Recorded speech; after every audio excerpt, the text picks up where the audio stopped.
And we are back. Appreciate y'all tapping in with us. Once again, thank you very much for your viewership. You know what I mean? We ticking time bombs, right, Bryan? We right around the corner there working on some No, I stuff. wouldn't call it a time bomb, man. I mean, this is I'm learning a lot about building a studio. I'm learning a lot about customs. I'm learning a lot about tariffs. I'm learning a lot about things that like every day that you never kind of think about. Yeah. I'm learning about soundproof curtains. I'm learning about lighting. I'm learning about a lot of things in my life today. Yeah. Cameras, camera lenses.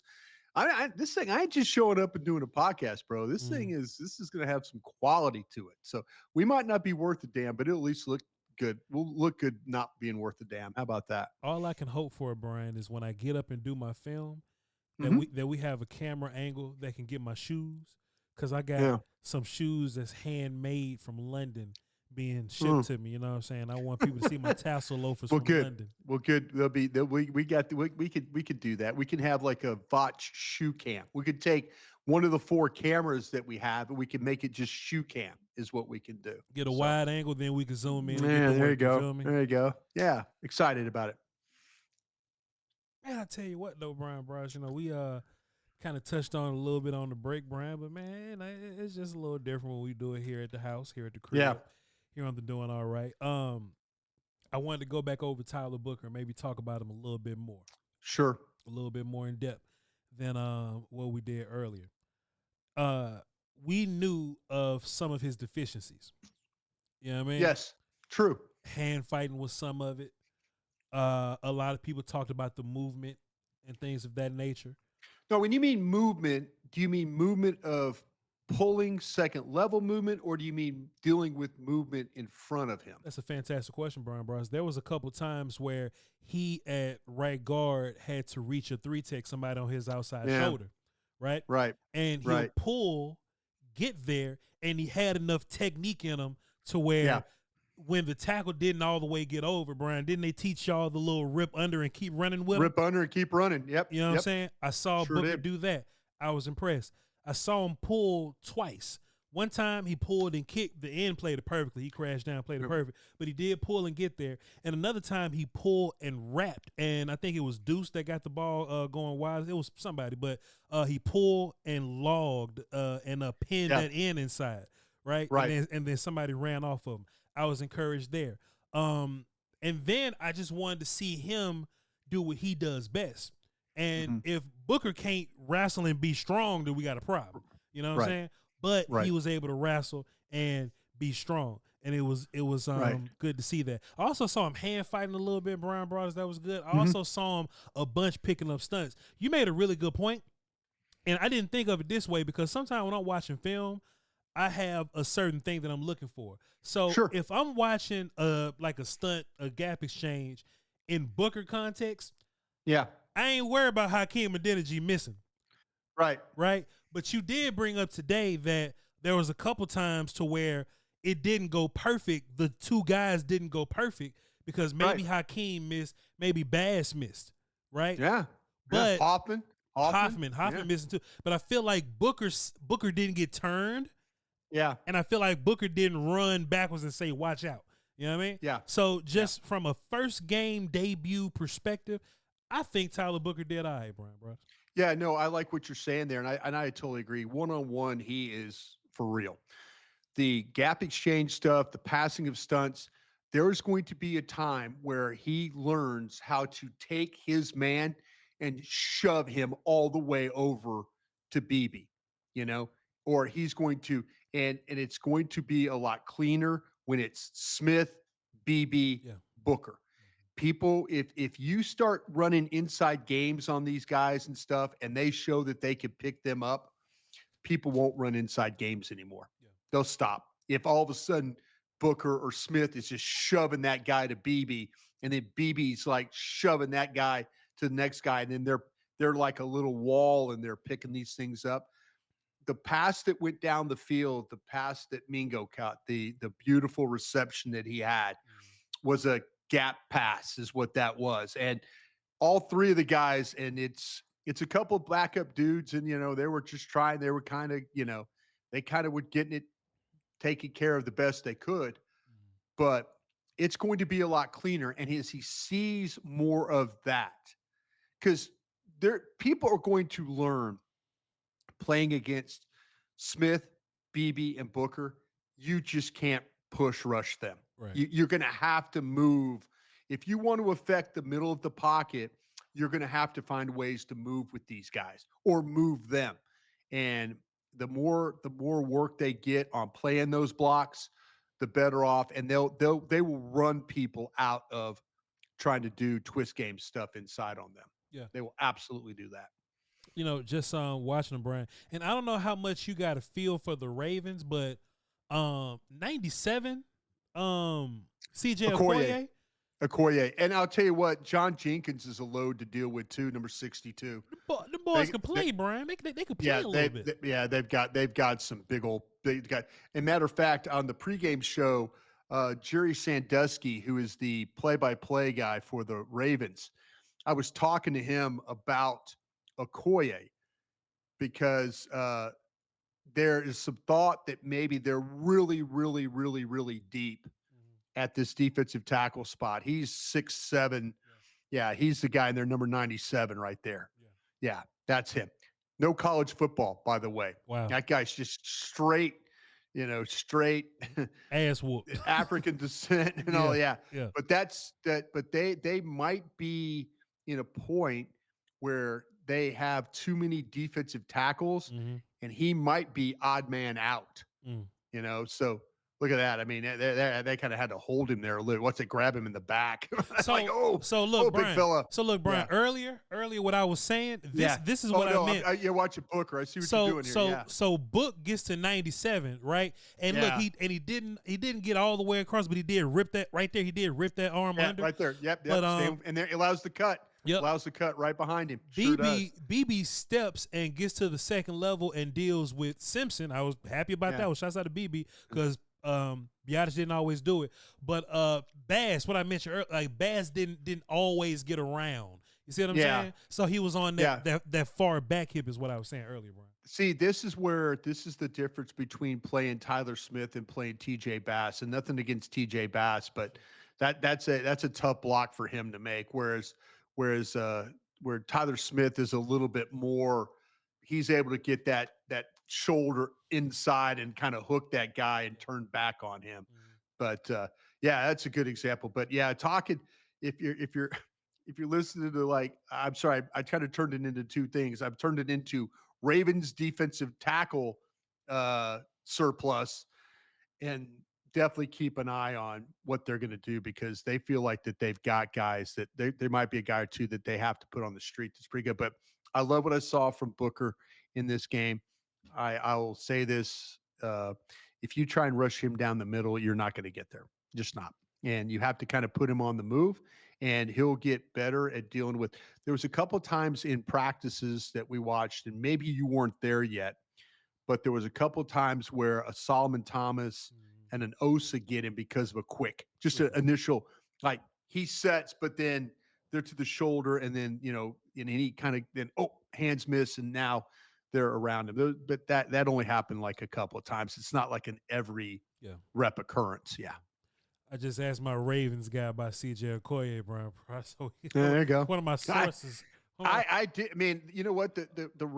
When Sandusky came on, like Eric Chiafalo asked him a question, like, "Oh, well, the Ravens, da da da da," and I said, "Listen, Jerry, I really don't want to. I want to ask you a question about your depth, and I want to ask you about your defensive tackles."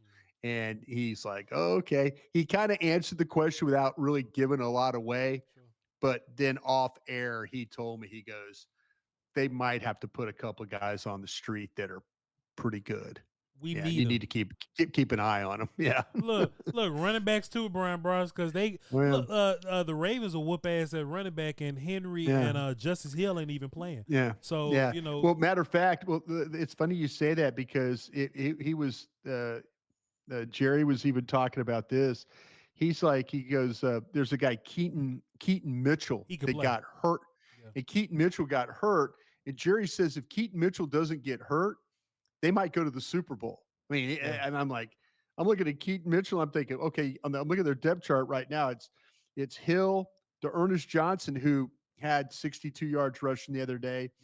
Keaton Mitchell, Miles Gaskin's part of this thing, Yeah. and Rashid Ali, who he also had 60-something yards rushing. Yeah. They've got some depth at running back. They really, really do. Yeah. Good evaluator, good team evaluators of running backs. 100%. Man, Bryan, if I can keep it on the offensive line for a little bit, Nate Thomas. Yeah.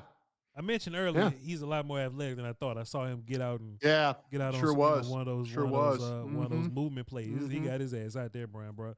I still don't think I trust him as a backup left tackle because he'll do his job, but it ain't always clean. You know what I mean?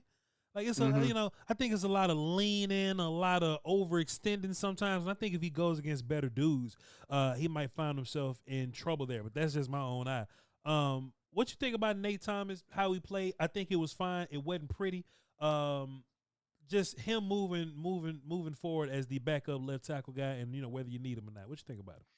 Yeah, I think to me, there's the question I'm going to have, Voch, and I think that you might have the same question, but I feel like that you are more likely to go ahead and say, I'm going to play Guyton if available. For sure.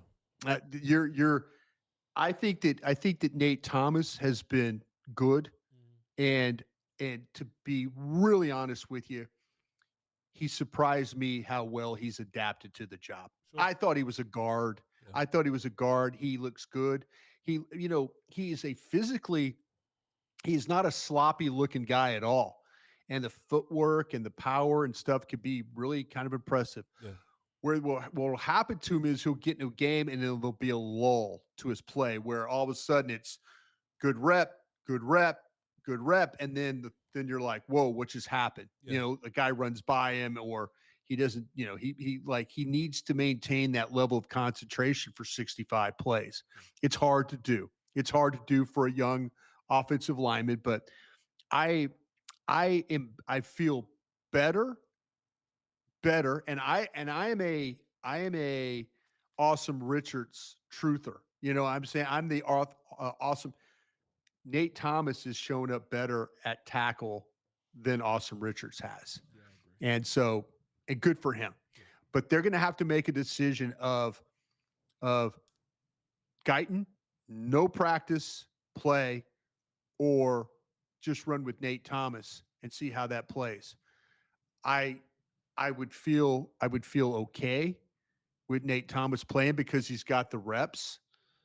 But man, I would love to see Guyton come in there and do well right off the jump after, having to deal with the injury that he suffered and rehabbing and stuff. I know he's keeping in shape. They're working with him. He's making progress, but I get a little caught with that one. Do you put the guy out there who's been working the full time, or do you go with the guy that's probably the more talented player? That's the question they're going to have to ask themselves. Yeah, for sure. Before I ask you this next one, did you have an update on the Mingo injury? Yeah, I was just told. Now, I talked to somebody yesterday in the organization, and I said, hey, what's the deal with Mingo? And my guy just said several weeks. He's going to be out several weeks. And they were still working through the MRIs and stuff like that. Todd Archer's calling it a PCL. Todd Archer's got a lot of really good sources in this building. So if he's calling it a PCL injury, and then my guy saying it's likely to be several weeks before he's back, well, plan accordingly then. But no update as of from yesterday. Somebody got bailed out, huh, Bryan? Bro, one of these cats. I'll tell you, Flournoy's played well. Yeah. I'll tell you, if you want to talk about a guy, and I went back and watched special teams too, because I'm interested. I'm like, okay, like you watch Flournoy cover punts.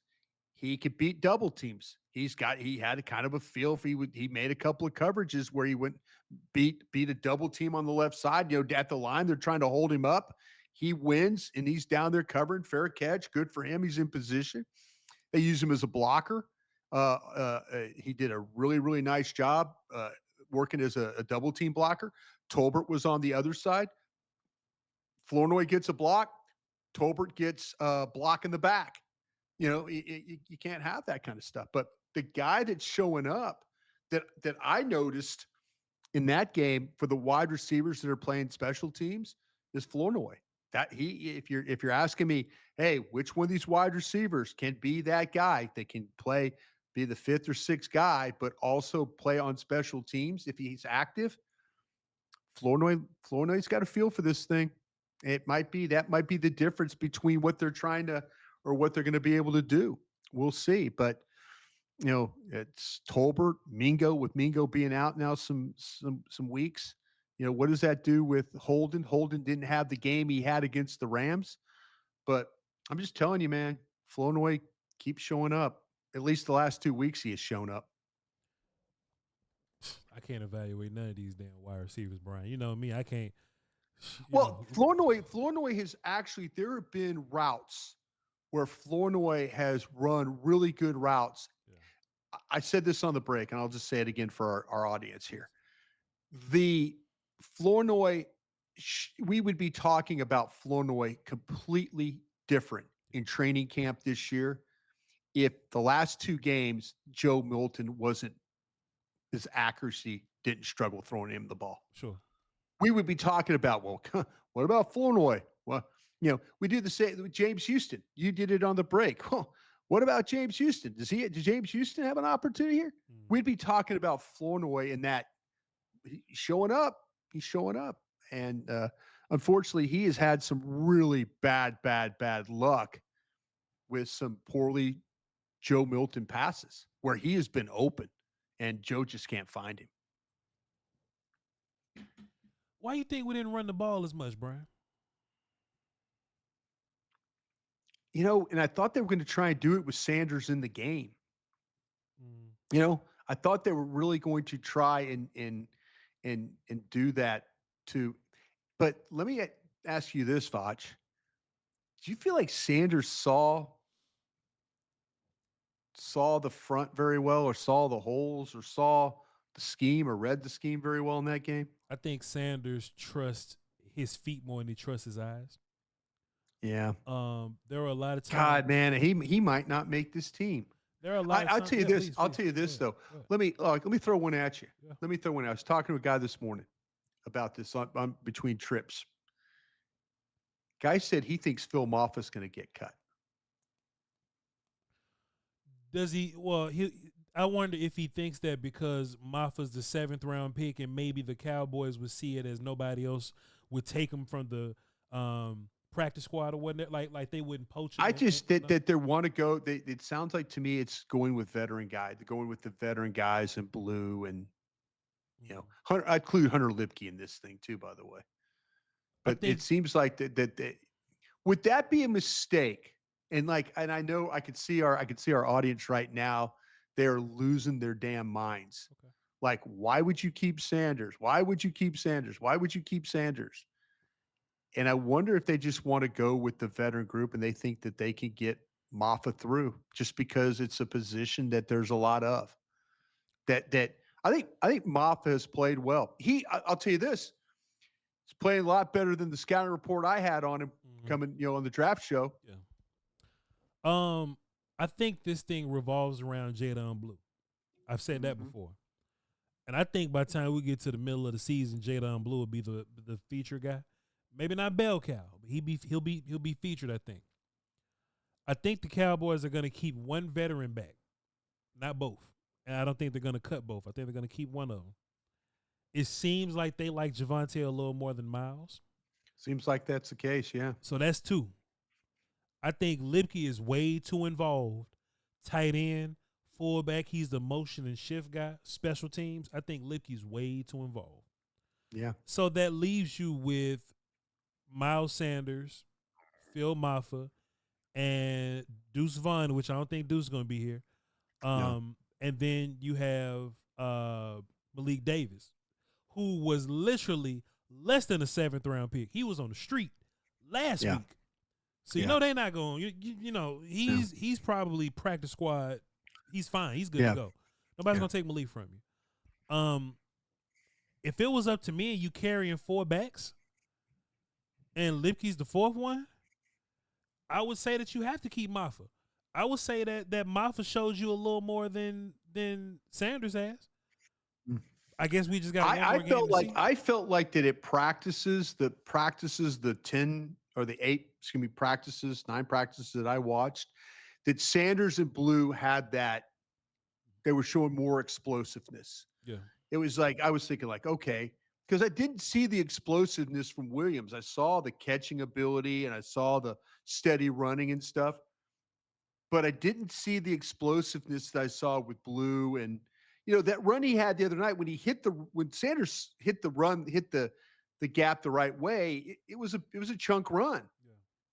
But he didn't. His vision was really poor in that game the other night. Yeah. He ran himself into some things he shouldn't have run himself into. But that, like I say, that toss, the crack toss, Cropper was bad. Bass didn't get to second level.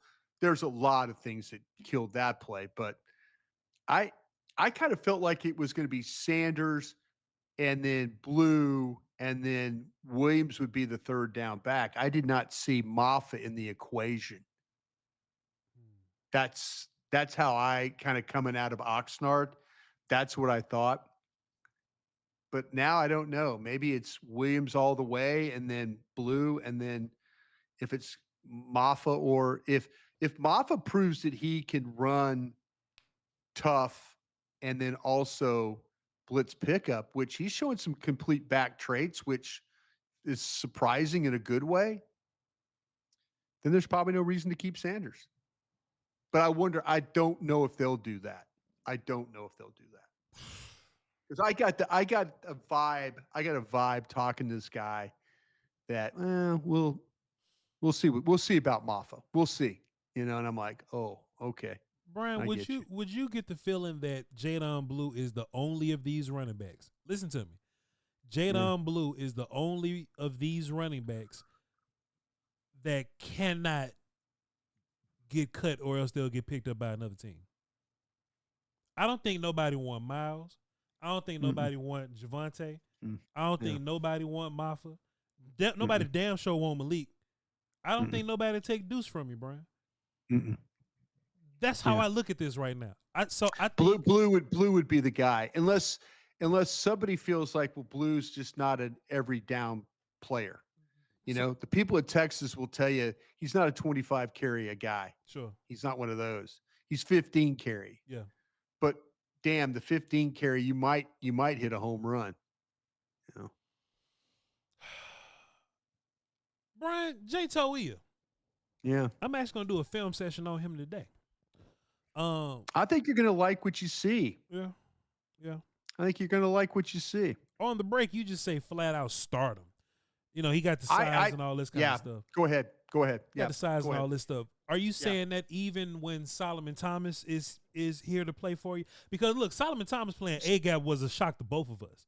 I thought Solomon was going to be like a backup 3-tech type cat, but he's playing A-gap sometimes. So even with Solomon available, you would go with Toia? I think that Solly's a better 3 technique myself. And I think that, we'll see what happens with Osa.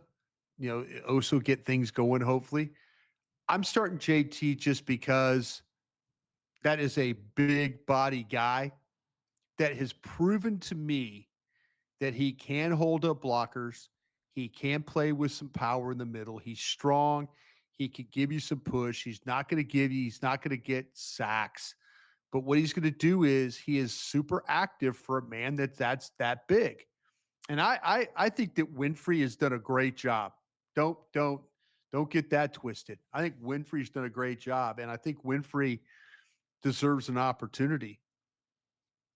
I think you might have something in this UCLA kid. I think you might. The more that he plays, he plays with some violence in there. He plays with some power. He'll knock guys around. He'll hold up blocks. He's strong. He's big. He can be hard to move. I would go ahead and just bite the bullet and say that, you know what, this is going to be my 1 technique, and Osa and Solly and those guys, and you could rotate Winfrey in there. You could have JT in there early down and put Winfrey in there. When they went to their package where they where they just completely, they took all those defensive tackles out, and then it was all, it was Ezaraku, Sam Williams, Nealon. They went with Houston. That was their what they call I guess the NASCAR package that people like to make a phrase to. But I just I'm gonna go with JT because I think that every time you put him out there, he's going to get better. I just think he's going to get better with every game experience that he has, just because he is that size and has that kind of athletic ability for a man that big. Boy, they used Marshawn Neal like a bowling ball, didn't they, Brian Bros? They put him way out Mm, wide out there and let wide him nine, and yeah, let him get a running start and just let him run into people. Um, yeah. I think he had an impressive day. I think he had some pressures. I Hmm. think he pushed some guys, pushed some guys around a little bit. Tyrus Wheat also had some pressures. I think Tyrus Wheat would have had 2 sacks if he just kept on running. Yeah, But like quarterback safety rules. But watching Marshawn, it seems like he's put some work in his pass rush he stuff. has. He absolutely has. He Yeah. has. He's developed more that ability to make himself small. He's good first step. He does a good job of avoiding hands. He can dip. I mean, you saw Houston. We those guys. Wheat is one of the better ones when it comes to running up field and then gets go and kind of ducks and gets underneath the blockers and then it gets going again. He's got that kind of that you'll run, duck, and then go through. I was liking him, Houston, but Nealon is just coming out of the was it Western Michigan is where he was. Yeah, one of them directions. Yeah, Yeah, he was one of those Central, Central, directionals. Houston, I'll look it up for you exactly what he is. Marshawn Nealon, where he at? Nealon. Western, Yeah, Western Michigan. Western. But yeah, he I was like, this guy can't rush the passer like I want him to. But you know what? He has gotten better at it. He sure has. He's kind of put himself in the mix to where you could play him on the edge and he can be disruptive.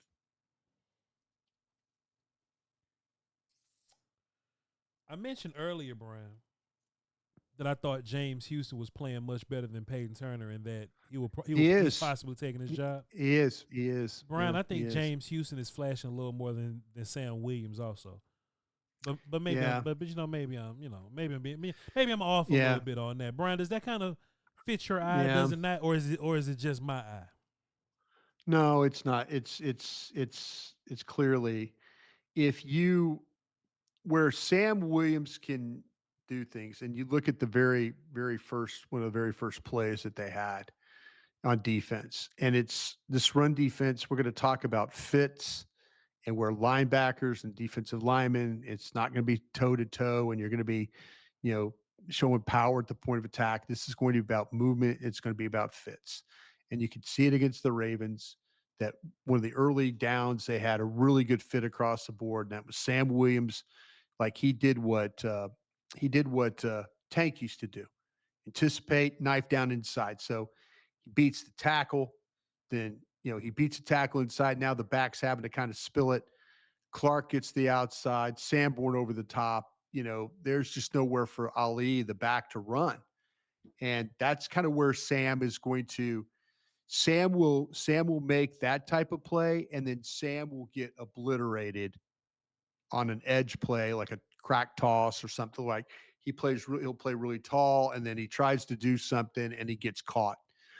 Sam's got to be committed to it. If he's going to go, go. Don't try and be that guy. But I think Houston, has really shown up. Here's a guy that was a good pass rusher in the National Football League, Yeah. and had some sacks, had some productive games. And he plays the run pretty well. The guy that's a little bit disappointed that I thought started out really well in camp was Turner, because I'd seen him play some on the edge. I'd seen him play some nickel tackle, and he gets some pass rush and some wins. Few and far between now. Been a little bit of a struggle for him. They rely on him to kind of be kind of a guy that can play that hold up at end, and there's been some reps where they've been able to get the ball around him or past him because he's lacked a little of that. Appreciate you, Bryan. Broaddus. Always appreciate you, sir. Thank you. Always a good hour and 30 minutes of podcast radio with you. You know what I mean? Soon we'll be doing this thing over on the other side there. How does practice work this week? Yeah, I think it's I don't know if he's going to have some of those beat 'em up practices, that they had in Oxnard. But I have a feeling it's going to be a lot of kind of some team stuff. He doesn't do any individual one-on-one stuff. They're probably going to do a lot of team things, stuff like that. They've got did I hear that Ben DiNucci starting at quarterback for Atlanta? Yes, sir. I think on Friday. Yes, sir. Yeah, Kirk and what's his name are not playing. And Michael Penix. And Penix they're not playing. And then their third quarterback got waived or something like that, or something happened to him. Something wrong with his eye or something. Some guy in his eye or some shit. All right, well here we go. Here's a chance. Here's a chance to go after Ben DiNucci. But yeah, I think with the practices, you're going to probably see some stuff where it's not. I don't think it's full pads or anything like that. I think it's more probably helmets and jerseys and stuff. I could be wrong about that. I just anticipate these practices have never been, since they get back from Oxnard, have never been the full pad variety ones. But I'll tell you what I'll do. I'll check with my equipment guys and see what it is, and maybe I'll tweet that out. I appreciate you announcing or making me think about that. If Bryan got a source, that means I got a source. Hey, we appreciate y'all for tapping in with us. We love y'all to pieces. Yes, y'all sir. Follow me at VOCHLOMBARDR, and y'all follow Bryan at BRY in Broaddus. We got some cool stuff coming. Y'all be sure that you're tapped in with it. And we'll catch y'all next time. Love you to pieces. All right, Crown.